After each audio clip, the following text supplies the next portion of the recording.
बढ़रवा प्रखंड क्षेत्र के श्रीकुंड स्थित मिल्लत उच्च विद्यालय मैदान में इंडिया गठबंधन के समर्थक में राजमहल लोकसभा के झामुमो उम्मीदवार विजय हांसदा के पक्ष में राज्यसभा सांसद इमरान प्रतापगढ़ी ने जनसभा को संबोधित किया। मैं राहुल गांधी का सिपाही बनकर के यहाँ आया हूँ और आपसे यह कहना चाहता हूँ कि झील में पानी बरसता है हमारे देश में, खेत पानी को तरसता है हमारे देश में, जिंदगी का हाल खस्ता है हमारे देश में, दूध महंगा खून सस्ता है हमारे देश में।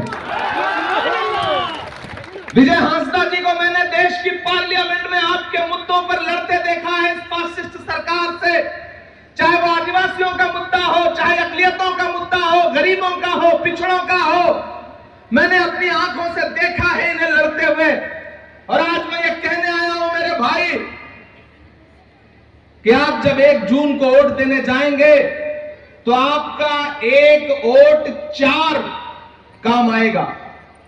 पहला ये कि आप विजय हांसदा जी को जिता करके देश की लोकसभा में पहुंचाएंगे।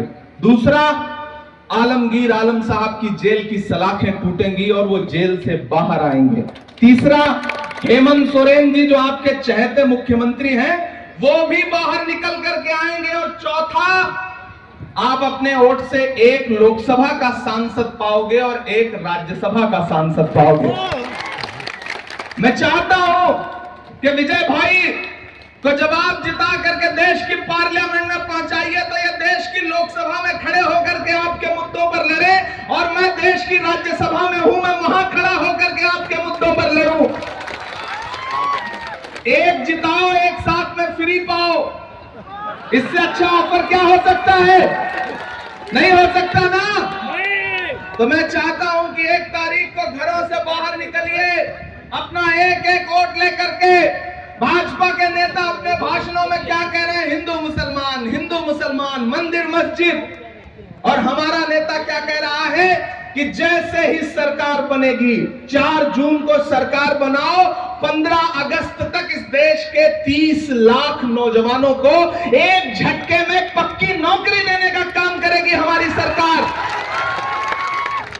और यहां मेरी माएं बहनें मौजूद है, मेरी आवाज उन तक जा रही है। इस इलेक्शन में सबसे बड़ा तो फायदा आपका है।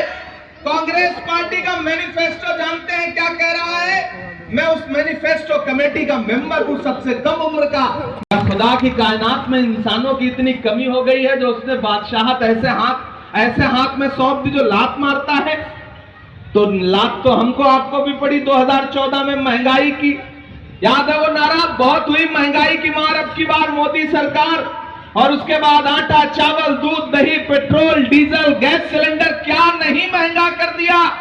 ये भाजपा की सरकारें वो सरकारें हैं जो अपनी पसंद की फिल्में टैक्स फ्री करती हैं और कफन पर जीएसटी लगाती हैं। कफन पर चिता की लकड़ी तक महंगा कर दिया। नरेंद्र मोदी जी ने नारा दिया, बेटी बचाओ बेटी पढ़ाओ। यहां मीडिया के साथी मौजूद हैं, हमने वो नारा सुना, बेटी बचाओ बेटी पढ़ाओ। और फिर हमने वो मंजर भी देखा कि हाथरस में एक दलित बिटिया के साथ बलात्कार हुआ और फिर उसके बाद रात के 2 बजे उसकी लाश जला दी गई। हमने देखा कि उन्नाव में भाजपा का एक विधायक जेल काट रहा है, सोनभद्र में भाजपा का एक विधायक जेल काट रहा है। हम तो बचपन से एक श्लोक पढ़ते थे, अभी आपको बन्ना गुप्ता जी आयत सुना रहे थे, इमरान प्रतापगढ़ी आपको श्लोक सुना रहा है। हम तो इस श्लोक सुना करते थे कि यत्र नार्यस्तु पूज्यन्ते रमन्ते तत्र देवता।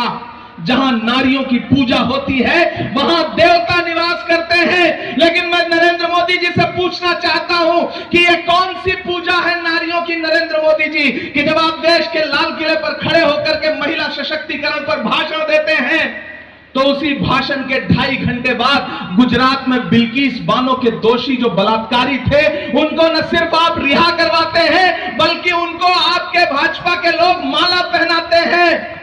ये कौन सा सबका साथ सबका विकास है कि जब ओलंपिक लाने वाली बेटियां जंतर मंतर पर इंसाफ पाने की गुहार लेकर के खड़ी होती हैं तो आपकी पुलिस उनको घसीटती है।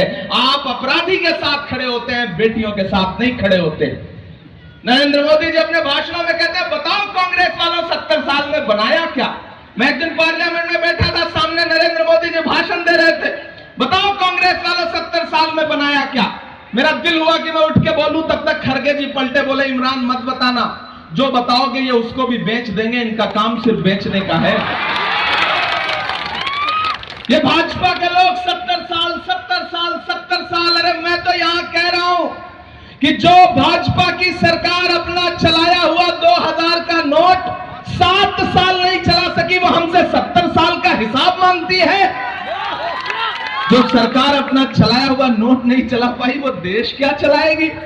मैं तो देश की पार्लियामेंट में भी खड़ा होकर के पूछता हूं कि आपने कहा था नरेंद्र मोदी जी 2014 में कि बहुत भाइयों बहनों मेरे हाथ में देश के खजाने की चाबी सौंप दो, मैं देश नहीं लुटने दूंगा, चौकीदारी करूंगा। तो मैं तो पार्लियामेंट में भी पूछ रहा हूं और यहां गुमानी के इस मैदान में भी खड़ा होकर के उनसे पूछ रहा हूं कि कहां सोया है चौकीदार। मुझे लगना चाहिए कि मैं जिंदा दिल लोगों के बीच में हूं। आपकी तालियों का शोर जाना चाहिए दिल्ली तक, आपकी तालियों का शोर पहुंचना चाहिए उन तक कि कहां सोया है चौकीदार, कहां सोया है चौकीदार। इलेक्शन सिर्फ वोट देने का नाम नहीं है, सपोर्ट देने का भी नाम है। आज से इस इलेक्शन को विजय हांसदा बन के लड़ो, आलमगीर आलम बन के लड़ो, हेमंत सोरेन बन के लड़ो, राजेश ठाकुर बन के लड़ो, बन्ना गुप्ता बन के लड़ो, इमरान प्रतापगढ़ी बन के लड़ो, क्योंकि अभी नहीं तो कभी नहीं। इस बार अगर चूक गए तो आने वाले दिनों में हिंदुस्तान में इलेक्शन होंगे या नहीं होंगे, इसकी कोई गारंटी नहीं है। सरकार के मंसूबे अच्छे नहीं हैं, इसलिए आखिरी मौका समझ करके लड़ो इस इलेक्शन को। 1 जून को घरों से बाहर निकलो, बस 4 नंबर का बटन याद रहे, तीर धनुष 4 नंबर का बटन, इतना दबाओ, इतना। नरेंद्र मोदी का एक बड़ा अच्छा वाक्य है, हमारा क्या, हम तो झोला उठा के लाए थे, झोला उठा के चल जाएंगे, लेकिन इस बार झोला जो है खाली नहीं है।